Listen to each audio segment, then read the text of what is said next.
Welcome back to the show, ladies and gentlemen. We got a great one for you this morning. The answer of 10 billion XRP missing from the total circulating supply has been resolved. We do have an answer. We're going to cover that. You're going to want it. Ripple executive says 2021 is off to a roaring start, and that's exciting. And by the way, the Middle East and the APAC region continue to accelerate digitization of legacy institutions. And guess who's smack dab in the middle of it? I bet you know the answer. DC power brokers and lobbyists are fighting from the political optics side of the SEC Ripple lawsuit. We'll take a look at that. We'll also take a look at a very serious reporter who's looking into the idea that J. Clayton and the One River connection and many, many other things may not be what it needs to be. We'll talk about that too. And also, what about the true goal for XRP? We're going to have a little quick reminder about what the true goal and use case, the full scale intended use of XRP really is. And by the way, if we're going to do that, we can't get out of here without looking at XRP price because it's up 648% in the last 12 months. Let's just roll that beautiful intro. This is Digital Perspectives with Brad Kimes. Subscribe for new content notifications. Now, here's Brad Kimes. Come on in. Welcome back to the show, everybody. You can follow me on Twitter at BackupBradley above at the top of the screen and everything that we're talking about here today. Make sure you follow us there because it is not always every piece of news on Twitter that makes it to the video. So make sure you follow us on Twitter on that. So here we go. So current market cap for the crypto space collectively, let's just refresh really quickly here. 2.4 trillion, ladies and gentlemen. The numbers are brought to you by Unstoppable Domains. Yeah, go get yours today. .crypto, it's everywhere. It is the new .com era for that. That is no question about it. All right, here we see that Bitcoin is at 58,000. They are saying if it gets above 60, it could be pushing towards 68. Check that out. That could be an interesting day if it keeps on. So right now, obviously, more than $1 trillion of the 2.4 trillion is sitting at Bitcoin's doorstep. Let's keep moving right now. Ethereum, congratulations, is over $4,000, $4,111 plus. It's up 30.34% on the 7-day, 7.35 on the 24-hour. Coming down here, we know the truth is out about Doge. I caught a lot of trash about it. And you know what? Apparently, people can make a lot of money on a coin that doesn't have any use case or partnerships, because that's what we've seen of late with this, right, with Dogecoin. But the reality is that it is a hustle, and it has been really admitted by even Elon Musk. And I can't know this for sure, but usually people of influence like that usually blow things up, as he did in the beginning, and then probably sold into the face of the performance of Saturday Night Live, and then admitted it was a hustle, and he sold at his top. Possibly. I don't know that for sure, but I mean, that is not illegal to do. Now, coming down here, XRP at the number 7 spot this morning. I mean, just really the courtesy of the dereliction of duty by the SEC, $1.57. We are up 5.24% on the 24-hour, but we're still off by 1.83% on the 7-day. You know, we've done a lot of recovery here in price over the weekend, down in the 140 range. I mean, it's just been, you know, awful consolidation, a bit of sell-off, right? The price rolling down, but nevertheless, the experts are still saying that this is really consolidation overall, that kind of sideways movement, a little bit of a pullback, but they are still very positive, and we're going to get into just how positive in just a few minutes here. But let's go ahead and take a look at the range right now. We are at 156 this morning, ranging between 146 and 163. We're going to keep an eye on that range. We want to see the bottom of that range actually be the 163 and then have it be higher from there. Nevertheless, we will get into the price in just a second. Now, I'm not going to play this clip, but this is really Michael Saylor destroying Bill Maher,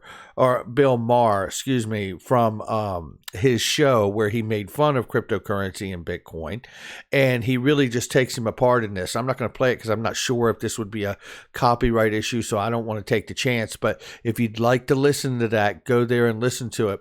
The only argument, and first of all, it was a great point that Michael Saylor made, that comparatively, basically, to the traditional conventional markets and all the usage that we have that goes into completing transactions around the world, not only does technology like Bitcoin give the ability for people to be unbanked and now be banked and have their own money in their own hands on a phone, it does evade the point, even though it makes the point compared to the conventional markets, the way things are.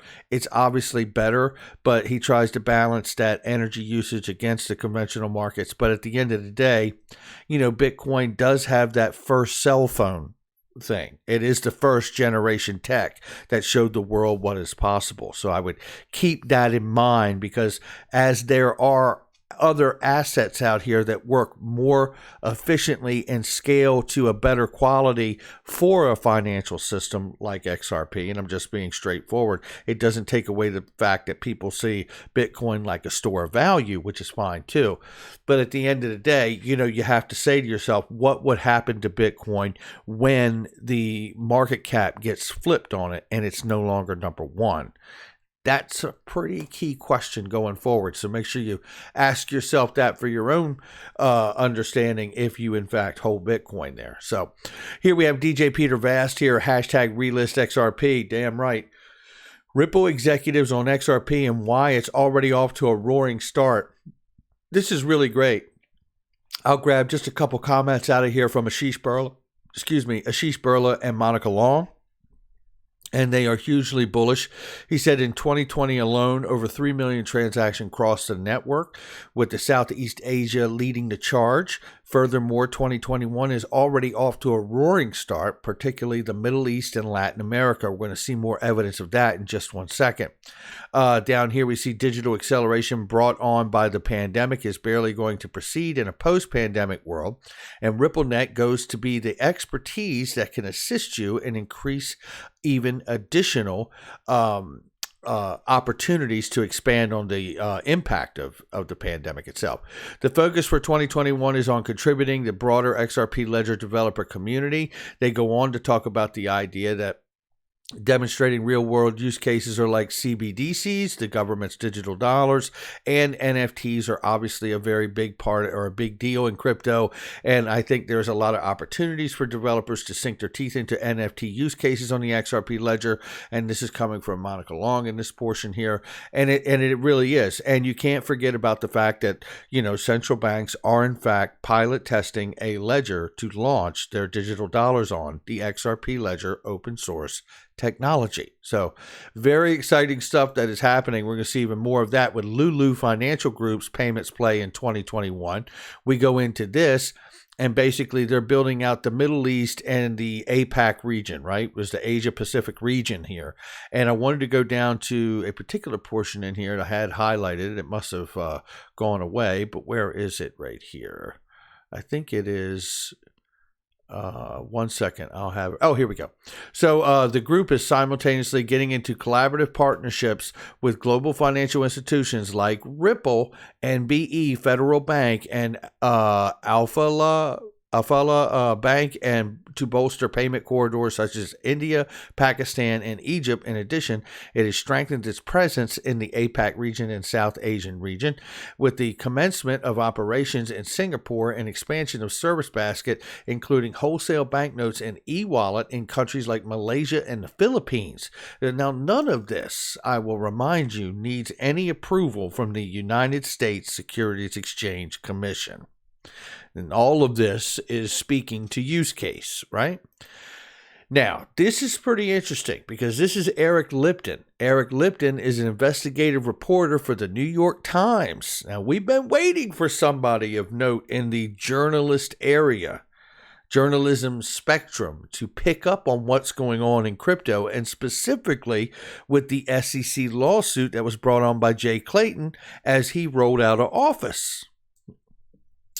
First thing I want to touch on here is this article. I was going to cover it separately, but he covered it, so I'm going to blend it into where we're going here. So as the scrutiny of cryptocurrency grows, the industry turns to K Street, looking for powerful lobbyists and DC power brokers that have been hired by the crypto industry. And like he says here, it's not just about the lobbyists, the shadow lobbyists too, like Tenio, I guess it is, which assigned a former top Treasury official to work his magic to fight the SEC case from where they are in D.C.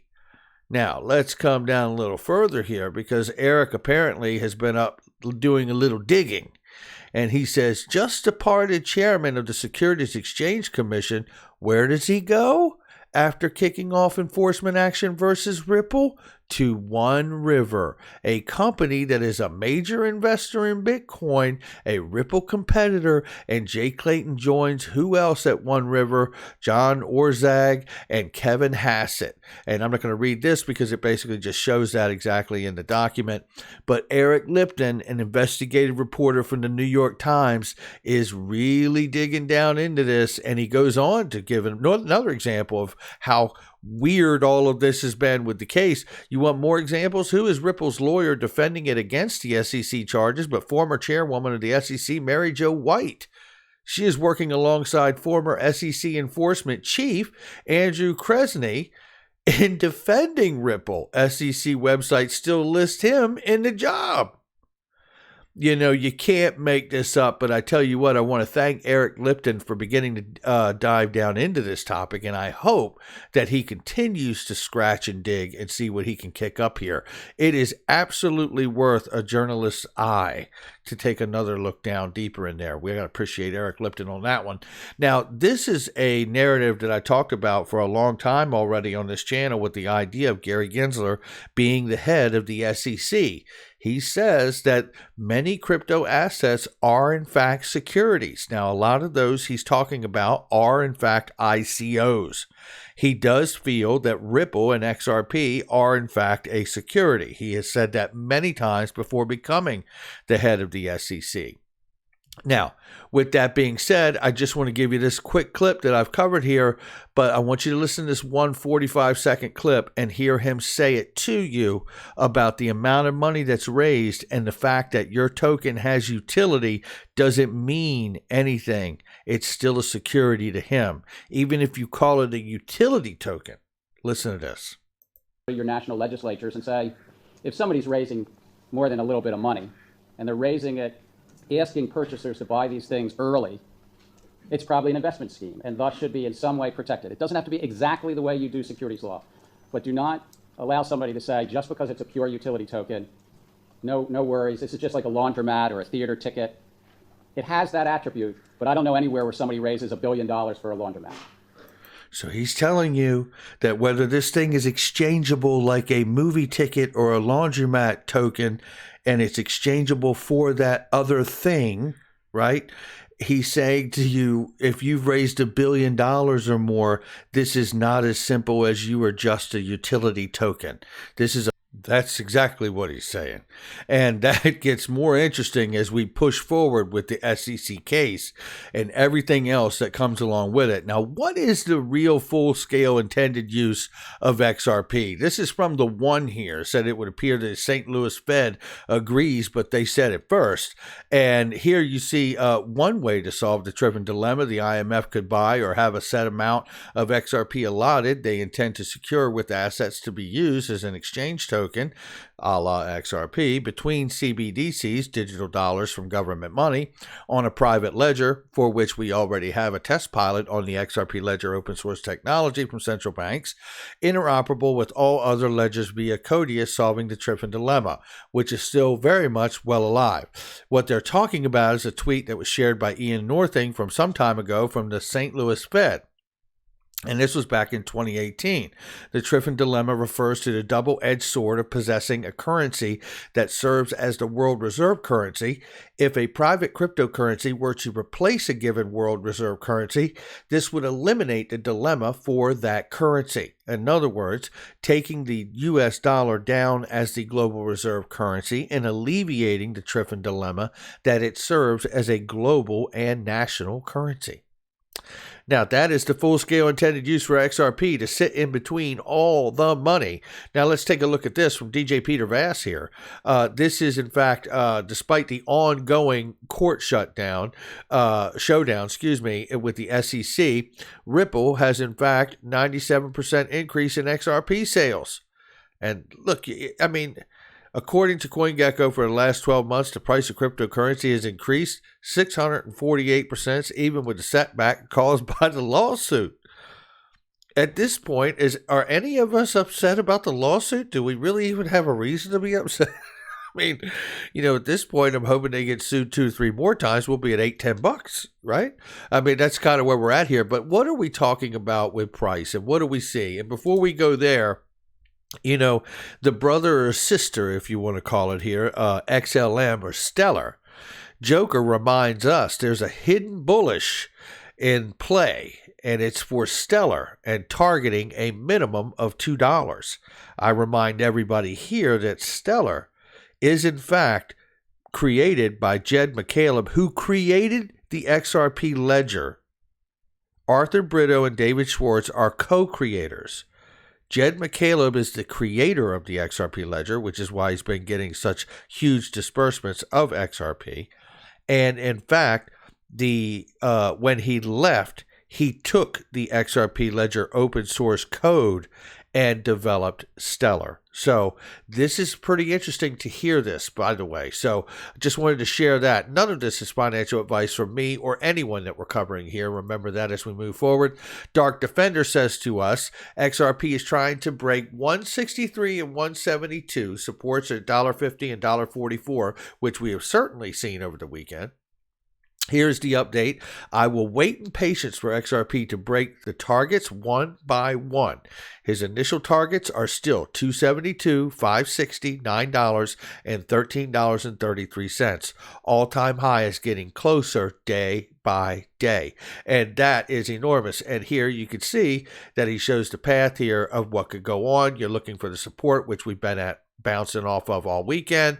You can see the RSI here, right? You're looking at all the things that he's got here, and obviously XRP is trying to break the 163, 172, and if we do, then all of these targets begin to come in question. And it really is about getting above that region at 163, 172 and staying above that, because if we get up there and stay above that, then we can start to look at a new set of target points, price points, which would be the 560 and above, right? So very thankful for Dark Defender and everybody that shares information here, as well as Crypto Wizard, who really simply just says this: patience pays. Very soon, this will be understood. XRP. That's going to do it for me. Make sure you hit the like and subscribe, and make sure you share with somebody you know. Check out all the links in the description box and the comment section. They are trusted products and services I use each and every day, and more importantly, they are trusted, vetted links. So make sure you know what you click on when you're out here, and I'll catch all of you on the next one.